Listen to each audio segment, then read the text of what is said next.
Selamat datang di podcast kita Sini Ceritain, tempat di mana kita ngobrolin film bukan dari sudut pandang kritikus, tapi dari sudut pandang kita yang suka nonton.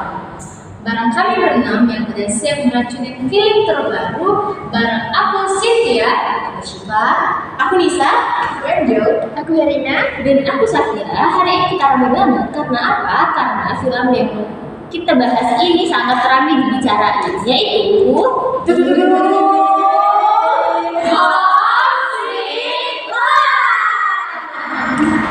Judulnya sih manis, Home Sweet Love, tapi realitanya gak semanis itu, bro.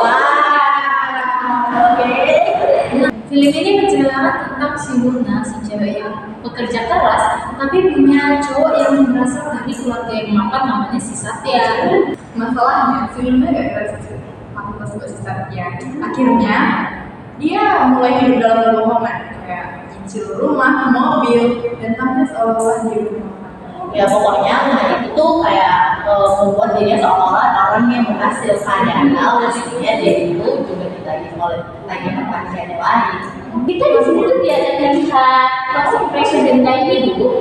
Nah jadi filmnya itu sangat ringan, tapi real banget kesannya. Di sini Luna dia bisa membantu sebagai karakter yang manusiawi. Kita bisa simpati tapi juga kesal. Nah kalau aku paling sukanya tuh si Mia, si temennya si Luna. Dia kan kalau di film itu kan cewek kaya kan, tapi dia bukan cewek manja gitu loh, tapi jadinya dia cewek yang peka dan sadar sama temennya. Kalau aku sukanya karakter pendukungnya sih, teman-temannya Luna seperti logis, mereka tuh logis. Dan untuk orang tuanya Luna baik sih, tapi kadang greget ya kelakuannya. Yes, dan mereka semua punya chemistry yang bikin cerita ini makin menyala. Gak ada karakter yang cuma jadi dekorator.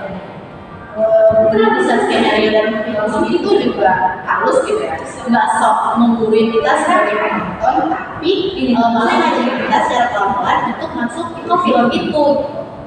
Aku suka gimana film itu tentang satu sosial dan krisis identitas dalam bentuk kehidupan sehari-hari. Jarang loh film Indonesia bisa seperti film. Menurut aku packingnya juga bagus sih, nggak bikin bosen. Nah setiap konfliknya ini dikasih waktu yang cukup, walaupun ada sih momen yang seharusnya bisa digali lebih dalam lagi.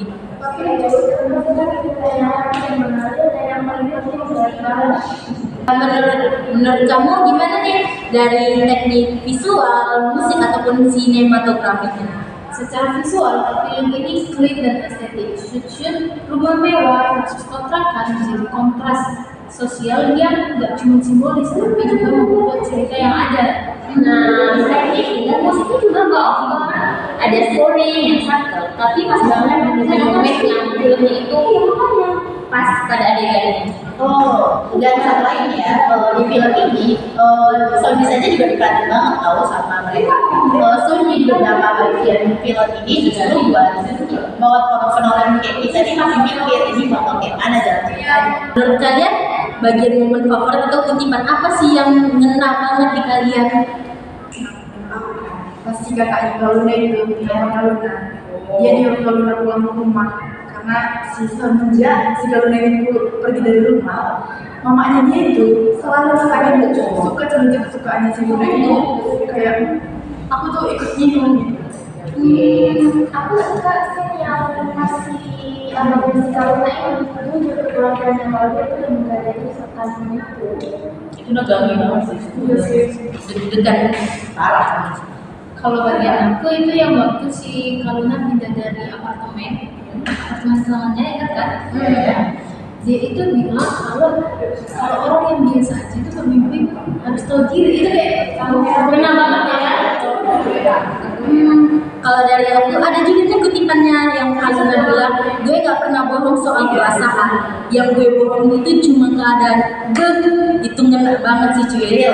Selain itu, film ini tidak mengajarkan kebahagiaan dari penampilan keluarga, tapi dari soal kejujuran dan cukup juga. Jadi teman-teman di film ini juga selain dari kata yang dibilang menurut aku ada beberapa pesan sosial juga, kayak kita itu nggak harus jadi orang yang ada di media-media sosial itu. Kita tuh udah cukup jadi diri sendiri aja. Apa yang kita punya ya udah, jangan asal jadi orang yang sok sukses gitu loh.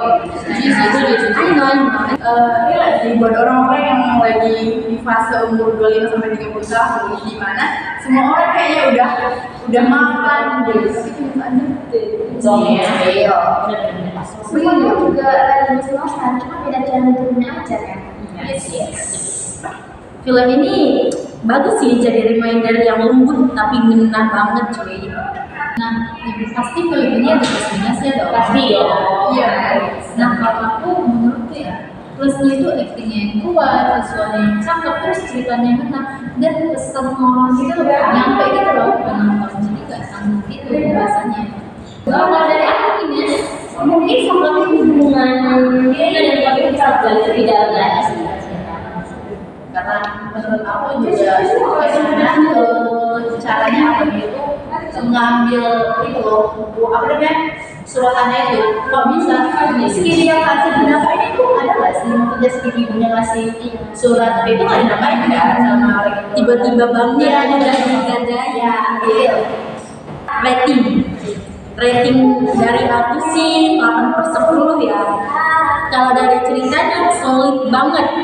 Terus pun ceritanya ini relate untuk penonton-penonton muda seperti itu. Kalau dari aku 9/10. Mantap. tinggi ya Iya, karena ini salah satu film Indonesia yang berani bentuk realitas sosial. Karena ini tuh ceritanya kayak keras tapi dibungkus dengan ringan gitu loh. I see. kalau aku ngasih di bawah ya di bawah dari Raja Cynthia 8,5. Aku pikir ini film yang bagus, apalagi ini film yang relate banget untuk orang-orang keadaannya sama kayak Lina, yaitu Savage Generation. Kalau dari aku sih 8 udah cukup ya, karena menurut aku ini worth it ditonton bareng pasangan atau sendiri sambil mikirin hidup. Kalau dari aku sih 8,5 ya di atasnya. Tambahan dari si Angel, tambahan nilai dari si Angel karena ini film lokal yang nggak malu-malu banget gitu loh. Kalau rating dari aku 9 sih teman-teman, karena semoga film ini nanti banyak dijual. Nah, itu review singkat kita tentang film Home Sweet Home. Teman-teman udah pada nonton belum? Kalau udah, share pendapat kalian di IG kita @sini-ceritain. Dan jangan lupa follow podcast kami karena kami akan bakalan balik untuk membahas cerita-cerita yang menarik ataupun underrated. Bareng aku Cynthia, Aku Nisa, Aku Angel. aku Elina. aku Safira, dan aku Sipa. Sampai ketemu di podcast selanjutnya. Bye!